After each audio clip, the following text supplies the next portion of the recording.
Hi guys, we are on our last chapter for Frindle, and it's a little bit of a longer one. And again, it's called chapter 15, and the winner is... 10 years later, Nick Allen was a junior in college, and during November of his junior year, two important things happened. First, Nick turned 21 years old, and the Frindle Trust Fund set up by his father became legally Nick's. Nick was rich. Nick was very rich. Nick was so rich he couldn't even begin to imagine how rich he really was. Nick wanted to give his parents some of the money, which they said they did not need and would not accept. But Nick reminded them that they had always wanted to travel and they should think of it as a big birthday present or something. So they accepted. And Nick also wanted to give some of the money to his big brother James, who said he did not need it and would not accept. But Nick reminded James that his 2-year-old daughter would grow up and need to go to college someday. And besides, hadn't James once given Nick his whole baseball card collection? So James accepted the gift. After that, Nick went out and bought himself a fast new computer, and then 10 new games and a mountain bike, and he tried to forget about the money, which was a hard thing to do, but he managed pretty well and kept working on his college degree as hard as ever. The second important thing that fall was the arrival of a package at the door of Nick's apartment one day, a large, heavy package. It was from Mrs. Granger. There were 3 things inside the package. 1, a brand new 8th edition Webster's College Dictionary. 2, a short handwritten notepad to the cover of the dictionary. And 3, a fat white envelope. Turning the white envelope over, Nick saw the name, his name. He had written it there one September afternoon in Mrs. Granger's room after school, 10 years ago.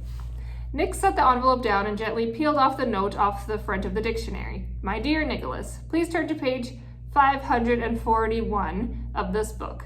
Nick grabbed the dictionary and leafed to the page 541, his heart pounding. And there between Frimmel and fringe, he read Frindle, a device used to write or make marks with ink. Originated by Nicholas Allen, American, 1987. See pen. Nick went back to the note from Mrs. Granger. This is a brand new dictionary, the one I recommend that my students use for their homework. And now when I teach them how new words are added to the dictionary, I tell each and every one of them to look up the word Frindle. And of course I have sent along that letter I promised to give you when our little battle was over. And now it's over. Nick's head was spinning. With shaking hands, he opened the fat white envelope. He pulled out the 10-year-old letter and began to read. Dear Nicholas, if you're reading this letter, it means that the word Frindle has been added to the dictionary. Congratulations. At first I was angry, I'll admit that. I was not happy to see the word pen pushed aside as if it did not matter. But I guess that if the Latin word for feather had been frindilius instead of pinna, then you probably would have invented the word pen instead. Like the sunrise, some things just have to happen, and all you can really do is watch. The word Frindle has existed for less than 3 weeks. I now see that this is the kind of chance that a teacher hopes for and dreams about, a chance to see a bright young student take an idea that they have learned in a boring old classroom and put it to the real test in their own world. I confess that I am very excited to see how it all turns out. I am mostly here to watch it happen, but somehow I think I have a small part to play in this drama, and I have chosen to be the villain. Every good story needs a bad guy, don't you think?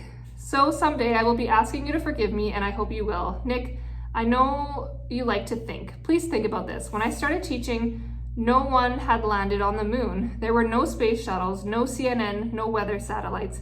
There were no video cassette recorders, no CDs, no computers. That's why I have tried to teach children something that would be useful no matter what. So many things have gone out of date, but after all these years, words are still important. Words are still needed by everyone. Words are used to think with, to write with, to dream with, to hope with, and to pray with. That is why I love the dictionary. It endures. It works. And now, you know, it also changes and grows. Again, congratulations. I've enclosed a little present for you. Yours truly, Mrs. Granger. Nick remembered Mrs. Granger's eyes, and now he understood what some of those special looks had meant. The old fox. She had been rooting for Frindle the whole time. By fighting against it, she had actually helped it all along. Inside was something else Nick had not seen for 10 years. It was Mrs. Granger's favorite pen, her old maroon fountain pen with the fountain pen with the blue cap. And under the clip was a little folded piece of paper. It was another note, a very short note, just one word, Frindle. About a month later, something happened over in the old part of Westfield, over where the Christmas trees are huge and the houses are small. On Christmas morning, Mrs. Granger's doorbell rang. Mrs. Granger opened the door, but no one was there. Someone had left a package inside her storm door. A box wrapped in green paper with a red bow and a white envelope taped to the end. She smiled as she stooped down to pick it up. Mrs. Granger went across the living room and sat on the couch. The express envelope was from Westfield School District office. It looked important, so Mrs. Granger opened it right away. It was a letter from the superintendent of the school, a letter of congratulations. A permanent trust fund for college scholarships had been established with the foundation for $1 million from one of your former students. It would be called the Lorelei Granger Students Fund. Mrs. Granger was sure it was a mistake, or maybe a prank. $1 million? Nonsense. She had the urge to pick up the telephone and give the superintendent a call and straighten this out. But this was Christmas morning, and even though the superintendent was one of her former pupils, Mrs. Granger decided to wait a day. That couldn't hurt. Besides, the other package was sitting next to her on the couch, waiting impatiently with its red bow. She opened the envelope first. It was a little Christmas card with a sloppy note, obviously the work of a 5th grade boy. Dear Mrs. Granger, you're one of my favorite teachers. Here's something I want you to have. Sincerely, a student of yours. Then Mrs. Granger glared up at the spelling mistakes, but chuckled and shook her head. Kids are always the same, year after year. Here she was in her 45th year of teaching, all set to retire in June. She could hardly remember a Christmas day when she didn't have a present from one of her students. Mrs. Granger pulled off the red ribbon and tore off the paper and lifted the lid of the box. She expected to find something made of yarn and popsicle sticks, or maybe curly macaroni and glue.